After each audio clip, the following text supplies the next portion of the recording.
नमस्कार। अब बात करते हैं बिहार के मुख्यमंत्री नीतीश कुमार की, जो इस समय देश की राजनीति में सबसे चर्चा का विषय बने हुए हैं, जो देश की राजनीति के सबसे चर्चित चेहरे हैं। उसकी वजह है कि वे बिहार के ऐसे एकमात्र मुख्यमंत्री हैं जिनकी छवि निष्पक्ष एक नेता की रही है, ऐसे राजनेता की रही है जिन पे कभी भ्रष्टाचार का दाग नहीं लगा, भ्रष्टाचार से वे कोसों दूर रहे हैं और सिर्फ राजनीति को ही अपने पिछले 5 दशक से अपना मुख्य उद्देश्य मानते हुए जनता की सेवा कर रहे हैं। इसलिए उन्हें सुशासन का प्रतीक भी माना जाता है। वो राजनीति के ऐसे दक्ष खिलाड़ी हैं जिन्होंने प्रशासन पे अपनी अच्छी पकड़ बना रखी है और स्वच्छ छवि के कारण वे देश की राजनीति में इस समय प्रमुखता से छाए हुए हैं। वे बिहार में मुख्यमंत्री पद की शपथ लेने जा रहे हैं। अब तक इनसे ज्यादा बार कोई बिहार का मुख्यमंत्री नहीं बना। पिछले 20 साल से वह विधुर जीवन जी रहे हैं। 2007 में उनकी पत्नी मंजू देवी का निधन हो गया और उनका एकमात्र पुत्र है जो राजनीति से बहुत दूर है। इस वजह से वे अपनी सादगी का कारण, मुख्यमंत्री की तड़क भड़क से दूर रहने के कारण अपनी राजनीति को जमाए हुए हैं। हाँ, वे राजनीतिक समीकरणों को जरूर देखते हैं और राजनीतिक समीकरणों के कारण ही इधर से उधर होते रहते हैं, जिससे उन पर पलटूराम होने का भी आरोप लगा है। बहरहाल उन्होंने बिहार की राजनीति में अपनी दक्षता सिद्ध की है और वहां पर जो जातीय समीकरण है यादवों का जो दूसरे जातीय हैं, उन जातियों से दूर करके ऐसी सोशल इंजीनियरिंग तैयार की कि वे इस समय बिहार के एकमात्र एक छत्र राजनेता बने हुए हैं। और नीतीश कुमार ने अपने राजनीतिक कैरियर की शुरुआत 1974 में जयप्रकाश नारायण के आंदोलन से की थी। उस समय बिहार की राजनीति में एक 3-4 युवकों की एक जबरदस्त जोड़ी थी जिन्होंने बिहार की राजनीति में जयप्रकाश नारायण का बखूबी साथ दिया था। उनमें थे नीतीश कुमार, लालू प्रसाद यादव, रामविलास पासवान और सुशील कुमार मोदी। ये तुर्क नेता थे बिहार के उस समय। इसमें लालू प्रसाद यादव राजनीति की शिखर पर थे। बिहार में वो 2 बार वहां के मुख्यमंत्री रहे, लेकिन अपनी भ्रष्टाचारी छवि के कारण वे धड़ाम से गिर गए और फिर उनके आज छीछालीदर हो रही है। रामविलास पासवान का बेटा उनकी विरासत को ठीक तरह से आगे बढ़ा रहे हैं। सुशील कुमार मोदी बिहार में भाजपा के एक छत्र नेता थे, लेकिन अब उनका निधन हो चुका है।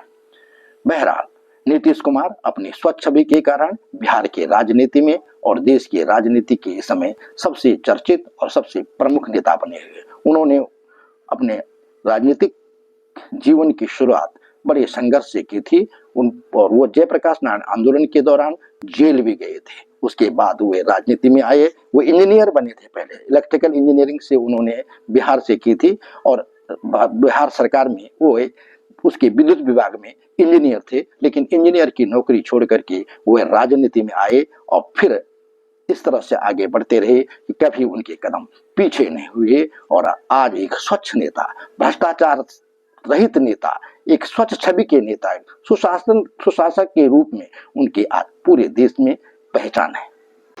नीतीश कुमार उन देश के प्रमुख नेताओं में से एक है जिनकी छवि साफ सुथरी रही है, प्रशासनिक दक्षता जिनमें रही है और सुशासन के मॉडल के लिए जिन्हें जाना जाता है। हाल में उनकी अगुवाई में बिहार में एनडीए ने 243 सीटों वाली विधानसभा में 202 सीटें जीतकर सबको चौंका दिया था, जबकि उनकी विपक्षी महागठबंधन को, जिसमें कांग्रेस है और लालू प्रसाद यादव के राष्ट्रीय जनता दल है, वे महज 35 सीटों पर सिकुड़ गई थी। सुशासन बाबू के नाम से मशहूर नीतीश कुमार की जातीय ढांचा और राजनीतिक गठबंधनों के खेल ने हर बार खुद को नए सिरे से स्थापित किया है।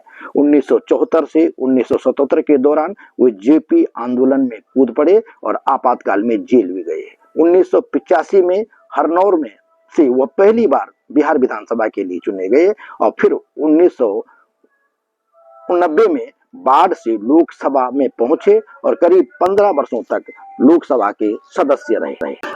नीतीश कुमार केंद्र में विश्वनाथ प्रताप सिंह की सरकार में 1990 में केंद्रीय कृषि और सहकारिता राज्य मंत्री बने।